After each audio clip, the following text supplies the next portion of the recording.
Bonjour tout le monde, c'est Fedex de chez Yamaha Outsider. Aujourd'hui, dans ce petit tuto, je vais vous expliquer comment régler son poste de pilotage. Donc premièrement, on va parler de la position du guidon qui est très importante pour les mal de bras, soi-disant si on est grand ou petit, si on aime rouler debout ou assis. Déjà, premièrement, pour le réglage du guidon, il ne faut jamais dépasser l'axe des suspensions. Ne jamais avoir le guidon trop en avant, ça vous casse les poignets et ça ne sera pas à l'aise. Deuxièmement, la hauteur du guidon qui se règle par des pontées. Les gens ont l'habitude quand ils roulent debout de mettre le guidon très haut, mais le problème c'est que ça vous empêchera de virer après dans les virages.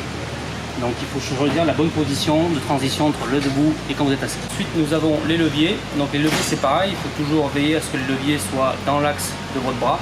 Ne jamais trop casser vers le haut ou trop casser vers le bas parce que vous allez casser vos poignets et ça peut entraîner des douleurs. Ensuite on va parler de la garde qu'il faut mettre à l'accélérateur et à l'embrayage. Donc d'abord l'accélérateur.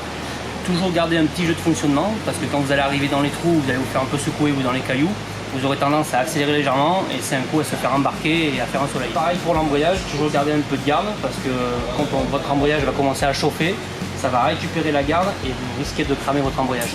Ensuite au niveau sécurité, je vous conseille de garder toujours le bouton d'arrêt à hauteur de votre pouce pour pouvoir stopper la moto en cas où vous ayez un problème. Et souvent on a tendance à vouloir le déplacer pour qu'il nous gêne moins. Ensuite, deuxième point de sécurité important, la mousse du guidon, il vaut mieux rouler avec qu'en cas de chute ou de réception d'un gros saut, de ne pas venir taper la tête sur les pontées, vous risquez de vous faire mal aussi. Après, des petites astuces qu'on fait chez Yamaha Outsider, donc déjà on colle à la super glue les poignées et on les ligature avec du fil de fer pour éviter qu'elles tournent. Ensuite, nous mettons les commandes de frein et d'embrayage avec du téflon dessous. Pareil, en cas de chute, les commandes tournent et ça évite de casser vos leviers. Et ensuite nous avons la petite sangle pour le carton de pointage qu'on peut mettre autour du mètre cylindre ou autour de la mousse. C'est pareil, c'est pour ne pas être embêté par le carton de pointage quand vous faites une compétition.